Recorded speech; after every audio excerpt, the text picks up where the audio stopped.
આપણને આપણી ગાયું વિના અને ગાંડી ગીર વિના આપણને ફાવશે તો નહીં, પણ હવે પ્રસંગ છે તો ભાઈ 7-8 દી આપણે જવું તો પડશે.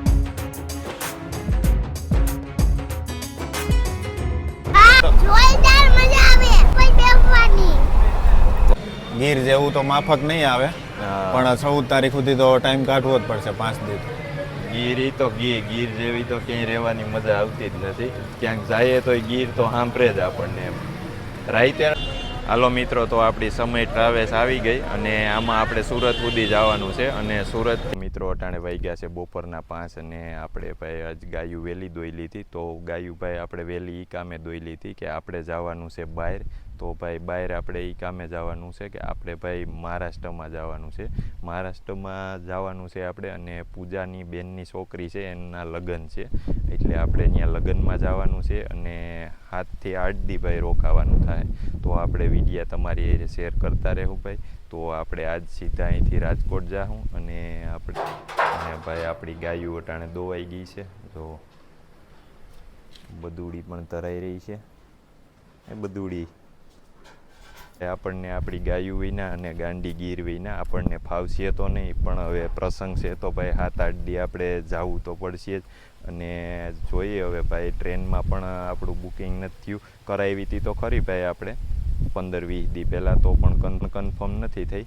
તો હવે આપણે ડ્રાઈવ કરીએ છીએ ભાઈ તત્કાલમાં. આજ અહીંથી જઈએ એવું લાગે તો કાલ પછી આપણે ત્યાંથી સીધા સુરતવાળી બસ પકડવાની રહીએ. અને સુરતથી ભાઈ સાંજના 7 વાગ્યે ટ્રાવેલ્સ ઉપડે છે.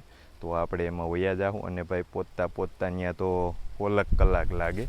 એટલે ટ્રેનમાં ભાઈ રિઝર્વેશન થાય તો જ આપણને સરળ રહીએ, કેમ કે નવગણ પણ આવી છે. અમે ત્રણેય જઈએ છીએ, હું, નવગણ ને પૂજા. અને અહીંયા વાડીએ ભાઈ મારા બાપુજી અને મારા બા બે છે વાડીએ, કેમ કે અહીંયા બધું ભાઈ આપણી ગાયું અને વાડીનું ધ્યાન રાખવામાં કોક તો જોઈએ જ, હાવ રેઢું ન હાલે. અને આપણી આ ગાયું રહી તો ભાઈ આપણી બાજુમાં દલુભાઈ છે, તમે જોયા જ છે. તો ગાયું દોવાનું બધું આપણે દલુભાઈ રોડવી દે. તો હાલો આપણે હમણાં નવગણ પણ આવી ગયો છે અને પછી આપણે નીકળીએ સીધા માળિયાથી સીધા આપણે રાજકોટ ટ્રેનમાં જાઉં. અને રાજકોટથી પછી આપણે વિચારીએ ભાઈ કેમાં જઈએ એ, કેમ કે રમેશભાઈ મહેનત તો 3-4 દી થયા કરે છે. તો જોઈએ હવે હાલો. તો હાલો ભાઈ, આપણે હવે તૈયાર થઈ ગયા છીએ અને નીકળી જઈએ રેલવે સ્ટેશને. ભાઈ રિક્ષા લઈને મૂકવા આવે છે મારા બાપુજી ને મારા બાને, અને આપણા ઠેલા પણ તૈયાર થઈ ગયા.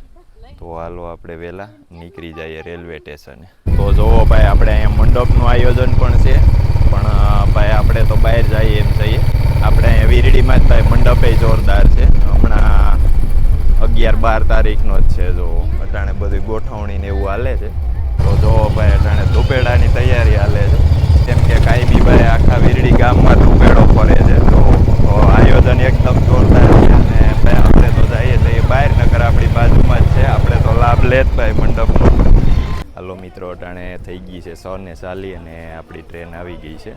અને બા ને બાપુજી તો નીકળી ગયા ભાઈ. આપણી વાડીએ કોઈ હતું નહીં, વાડી રેડી છે આપણી, એટલે એ તો નીકળી ગયા અને ટ્રેન આવી ગઈ. તો હાલો આપણે બેસી જઈએ, કેમ કે આજે આપણી એ ઠેલા પણ જાજા છે. જો નવગણ જેવડો તો એક ઠેલો છે ને આપણે જવાનું છે બહુ સેટેબલ ભાઈ. એટલે હાલો હવે ત્યાં જઈને નિરાંતે મળ્યા આપણે.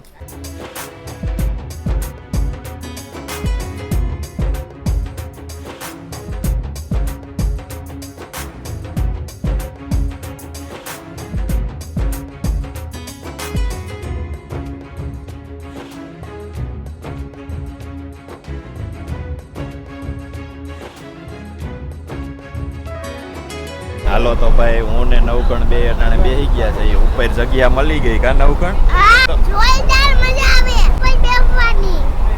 તો હવે હાલો નિરાંતે રાજકોટ ઉતરીને જ મળ્યા કા. હવે તો જાય પાસે જઈને શું ખાવાનું છે? જાય પાસે જઈ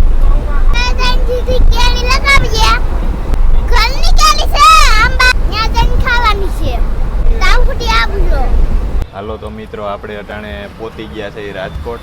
તો ભાઈ રાજકોટ આપણે ઘેરે ને બધે વિડીયો તો બનાવવો હતો, પણ આપણે જે ટ્રેનનું હતું ભાઈ એ કન્ફર્મ ન થયું. અને પછી આપણે તાત્કાલિક બસમાં જવાનું છે.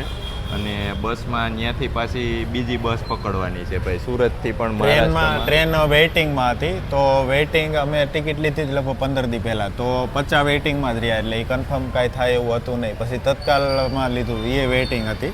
પછી થાય એવી શક્યતા હતી નહીં, તો અટાણે રાજકોટથી સુરત સુધીની બસ, પછી સુરતથી સાંજે ત્યાં મહારાષ્ટ્રની બસ, એ રીતનું છે. તો અટાણે રાજકોટથી સમય ટ્રાવેલ્સની બસ છે, લીમડા ચોકમાં અટાણે ઊભા છે. તો રામભાઈની લગભગ 1.5 દીની ટ્રાવેલ જર્ની રહે, 1.5-2 દીની. હા, તો ભાઈ ટ્રેનમાં થઈ ગયું હોત તો સારું હતું, પણ હવે ગમે એમ કરીને ભાઈ પહોંચવું તો પડે એમ જ છે, કેમ કે ત્યાં લગ્ન છે એટલે 10 તારીખે. તો આપણે ત્યાં તો પહોંચી જ જાઉં, અને આવું બધું હતું એટલે ભાઈ આપણે ક્યાંય વિડીયો ઓછો બનાવ્યો છે, અને અહીંયા થોડોક ટાઈમ મળ્યો તો એમ થયું કે ભાઈ રેલવે સ્ટેશનથી ઘીરે જમીન સીધા અહીં નીકળી ગયા, કારણ કે નકર ટાઈમે પહોંચાય એમ નહોતો, એટલે રસ્તામાં વિડીયો બનાવવાનો ટાઈમ ક્યાંય મળ્યો જ નહીં. અને હવે આપણે જવાનું છે સુરત. ત્યાં એક આપણે દોસ્તાર છે એની ઘેરે જવાનું છે. તો હાલો હવે બીજું હું, રમેશભાઈ જઈ આવીએ. જઈ આવો બીજું. પોરવસીએ તો નહીં હવે, પણ હવે ગીર જેવું તો માફક નહીં આવે, પણ 14 તારીખ સુધી તો ટાઈમ કાઢવો જ પડશે, 5 દી.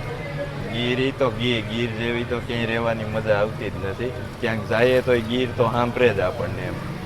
રાતે ન વાંધો આવે, પણ દિવસના તો તરત સાંભળે એમ.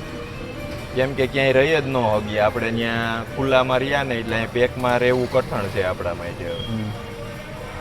તો અટાણે હવે તમને 4 દી સુધી બધું અટાણ સુધી તમને ગીરના વિડીયો મળતા, પણ હવે તમને ટ્રાવેલ્સના વિડીયો મળશે, ટ્રાવેલિંગના, મતલબ અહીંથી મહારાષ્ટ્રનું ત્યાંનું જે ટ્રાવેલિંગ જર્ની છે ત્યાંનું અમુક છે, એવું બધું 4-5 દી મળશે.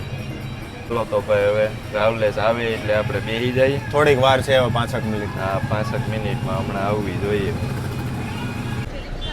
હાલો મિત્રો, તો આપણી સમય ટ્રાવેલ્સ આવી ગઈ, અને આમાં આપણે સુરત સુધી જવાનું છે, અને સુરતથી કાલ સાંજે 7 વાગે ઉપડશે આપણે મહારાષ્ટ્ર જવા માટે. હાલો તો ભાઈ આપણે હવે અટાણે બેસી ગયા છે એ સોફામાં.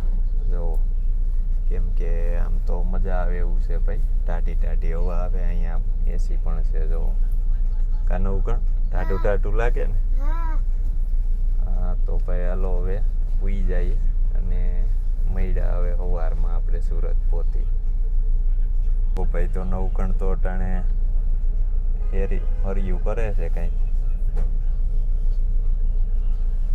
અને હવે નીંદરમાં છે ભાઈ, સૂઈ જાય છે. જો નીંદર આવે હે નવકણ, તો સૂઈ જાય.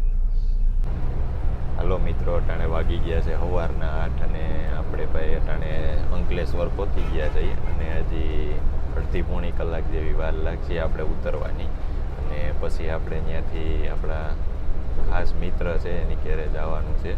તો ભાઈ નવકણ અટાણે સીટ ફરી લીધી, કેમ કે ગાડી હાવ ખાલી છે અટાણે. અને ભાઈ સમય ટ્રાવેલ્સમાં એકદમ જોરદાર મજા આવી, કેમ કે બધું કામ ભાઈ કાયદેસર કાંઈ બધું. હાલો મિત્રો, તો આપણે અટાણે બસમાંથી ઉતરી ગયા, અને હીરાબાગ એક સર્કલ આવ્યું, ત્યાં આપણે પહોંચી ગયા છીએ. અને હવે આપણા મિત્ર છે એ આપણને હમણાં તેડવા આવે છે. તો હાલો હવે મળીએ આપણે નવા વિડીયોમાં. તો હવે આ વિડીયોને પૂરો કરીએ. આ વિડીયો તમને સારો લાગ્યો હોય તો લાઈક, શેર ને સબસ્ક્રાઈબ કરવાનું ભૂલતા નહીં.